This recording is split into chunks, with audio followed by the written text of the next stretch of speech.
नमस्कार, आप देख रहे हैं 11 प्राइम का खास बुलेटिन और मैं आपके साथ सुष्मिता राज। 11 प्राइम के इस खास बुलेटिन में सबसे पहले बात करेंगे कि विधानसभा चुनाव को लेकर किस तरीके से तमाम राजनीतिक पार्टी अपनी पूरी ताकत झोंक चुकी है और स्पेशली अगर हम बात करें तो बीजेपी की क्या कुछ तैयारियां हैं वो अब हम आपको बताते हैं ग्राफिक्स के जरिए। तो देखिए, विधानसभा चुनाव को लेकर बीजेपी रेस है। बीजेपी ने विधानसभा को लेकर अपनी मंथन भी शुरू कर दी है। टिकट बंटवारे से पहले कार्यकर्ताओं से बात करने वाले हैं शिवराज सिंह चौहान, जो कि प्रदेश चुनाव प्रभारी हैं बीजेपी के।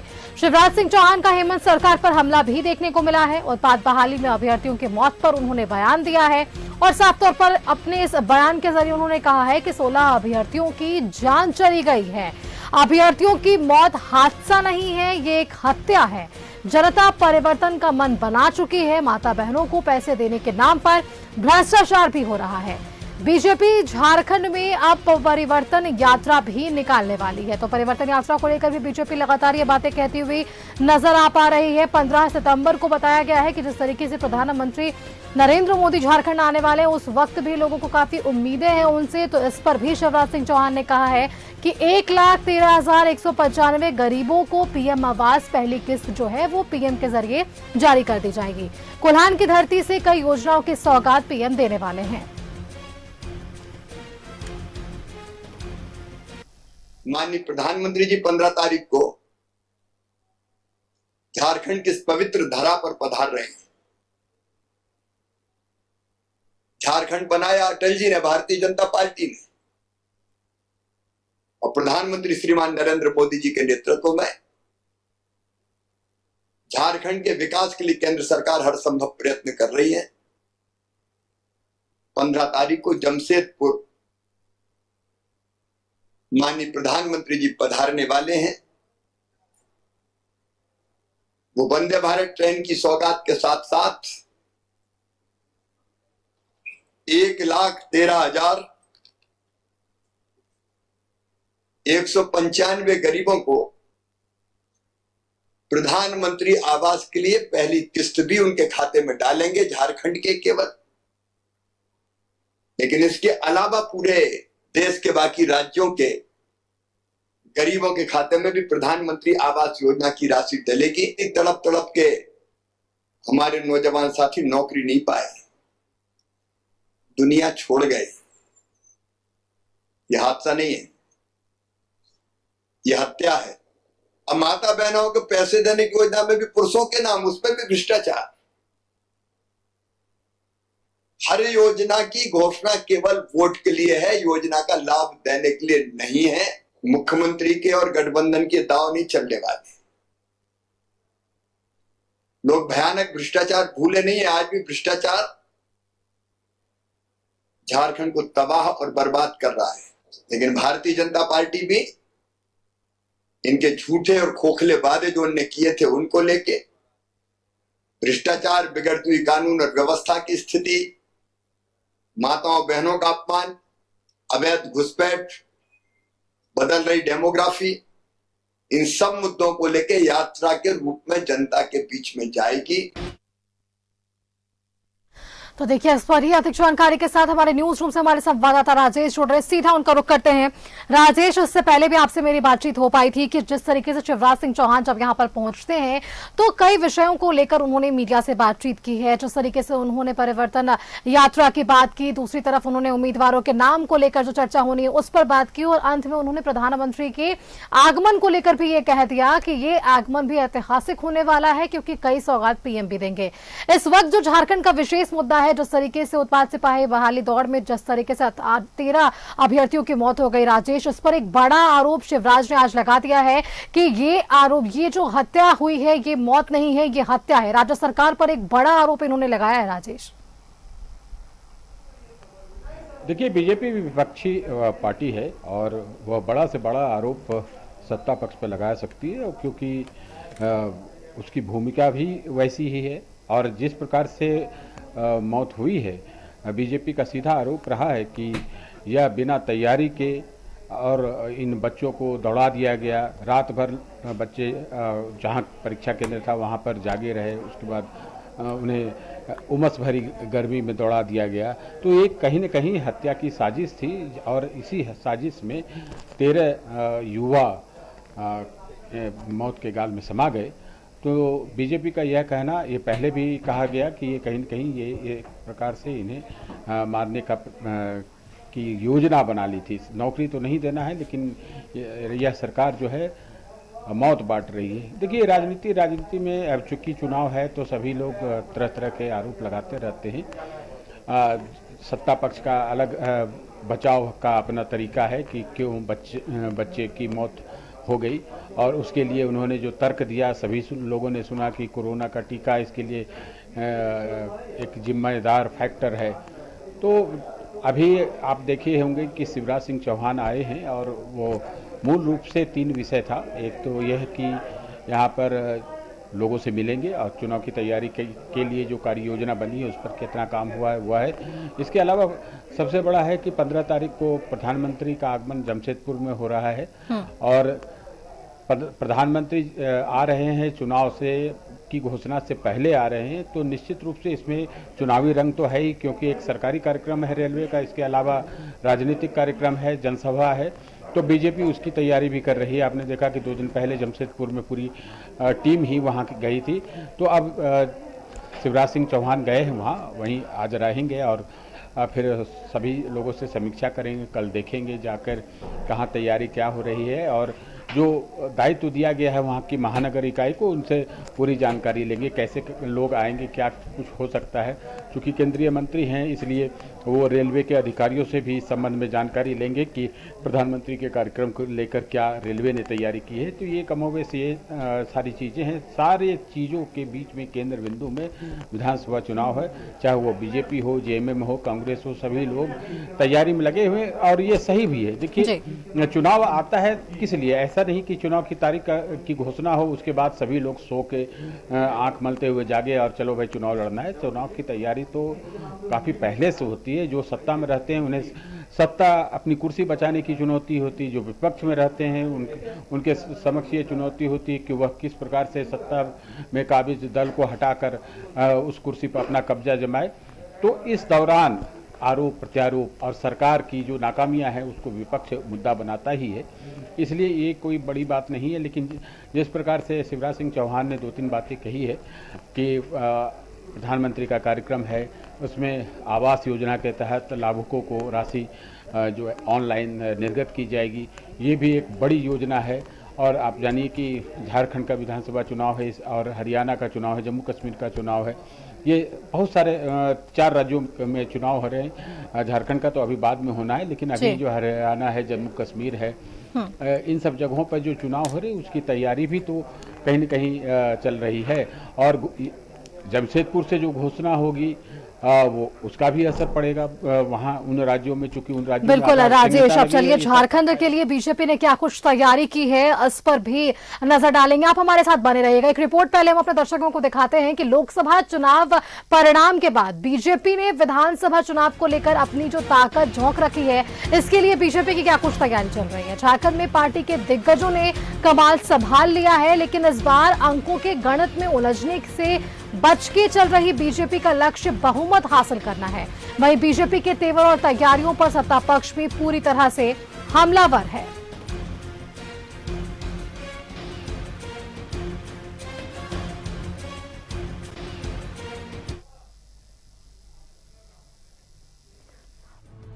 झारखंड में अब की बार किसकी बनेगी सरकार?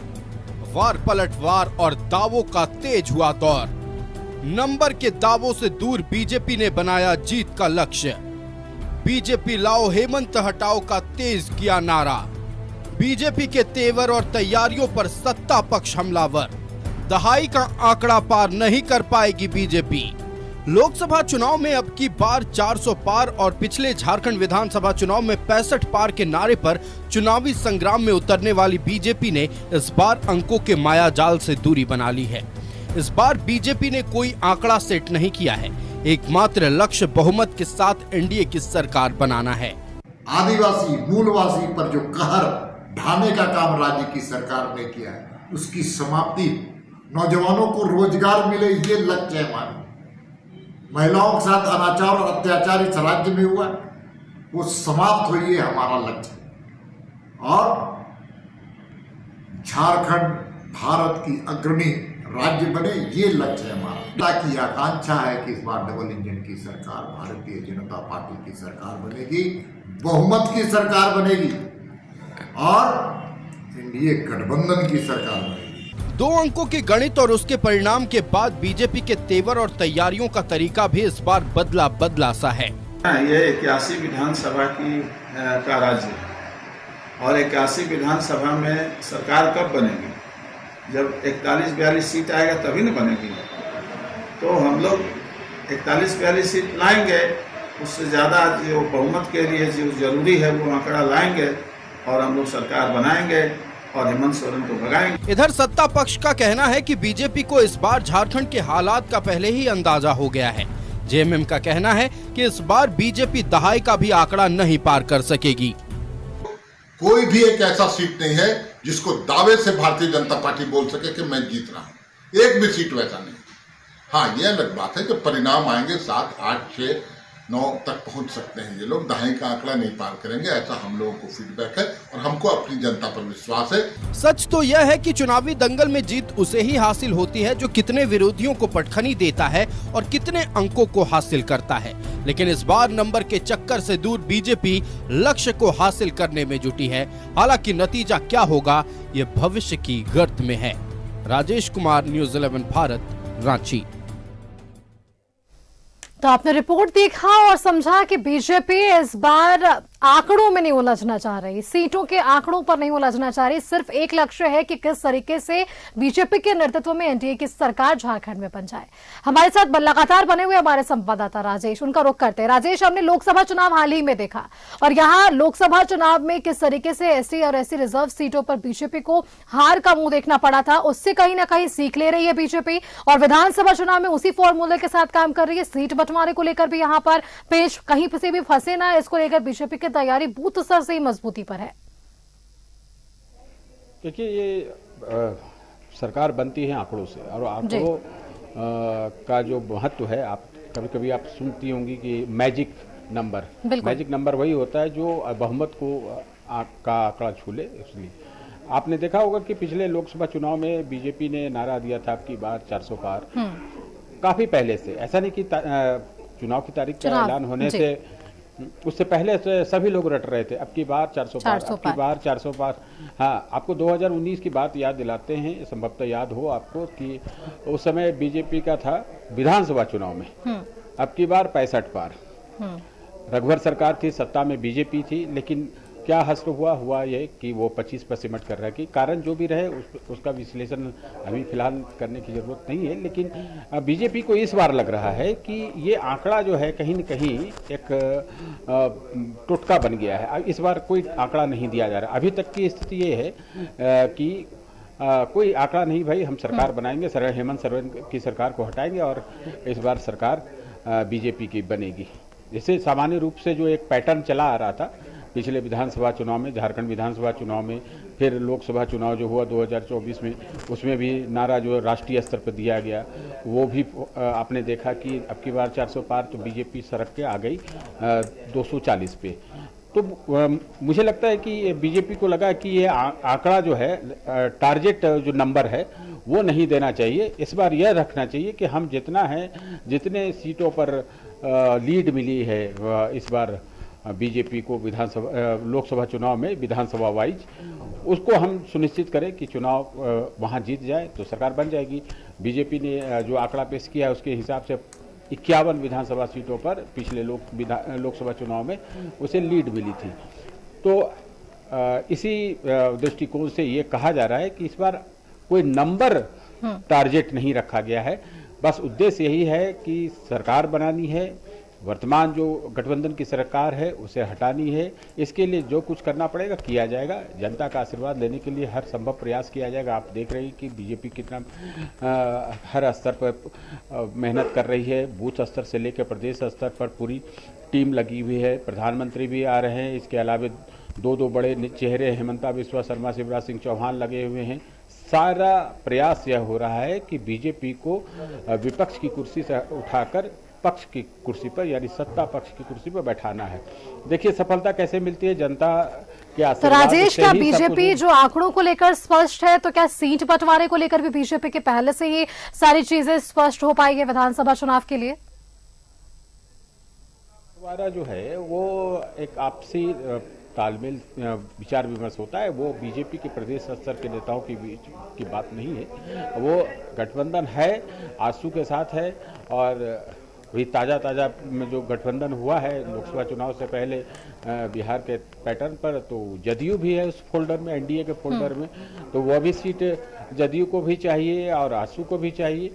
अब ये सीटों का बंटवारा किस प्रकार से होता है, प्रेम भाव से होता है या फिर कहीं डरा धमका कर होता है, ये तो देखना होगा। लेकिन सभी लोग शक्ति प्रदर्शन कर रहे हैं। आपने देखा कि आजसू ने आज रैली की है, उसने भी अपनी ताकत दिखाई है कि मेरे साथ कितने लोग हैं। बीजेपी ने थोड़े दिन पहले युवा आक्रोश रैली दिखाकर अपनी ताकत दिखाई थी।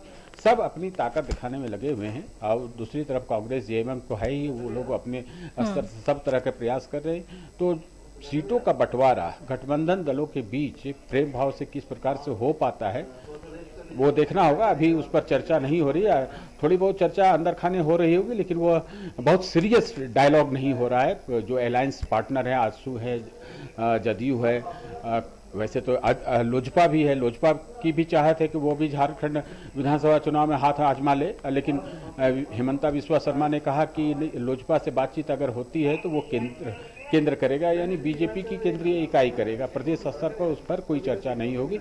हाँ, प्रदेश स्तर पर बीजेपी का तालमेल आजसू और जदयू से होगा, इस पर चर्चा होगी इनके अलायंस के पार्टनर से। कल देखिए कार्यकारी अध्यक्ष जदयू के आने वाले हैं संजय झा, वो आएंगे, फिर आगे बात बढ़ सकती है। ये अभी सीटों के बंटवारे पर अभी बहुत कुछ क्लियर नहीं है, लेकिन इतनी बात है कि सभी लोग मिलजुल कर लड़ेंगे तो अच्छा है। नहीं तो 2019 में जिस प्रकार से आजसू फटक कर बाहर चला गया था फोल्डर से और अलग चुनाव लड़ा, तो परिणाम यह हुआ कि न बीजेपी को सत्ता मिली, ना आजसू उसमें शामिल हो पाया, और हाथ से बीजेपी की सत्ता चली गई।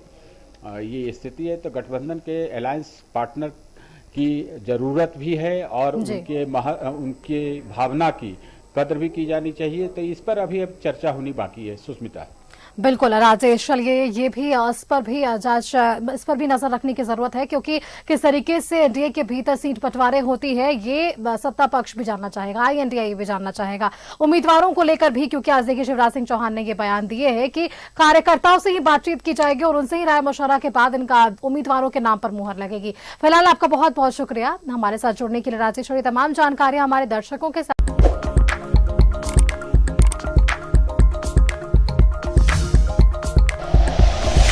Like and share videos, subscribe करें हमारा चैनल और प्रेस करें बेल आइकॉन। न्यूज़ 11 भारत, सच है तो दिखेगा।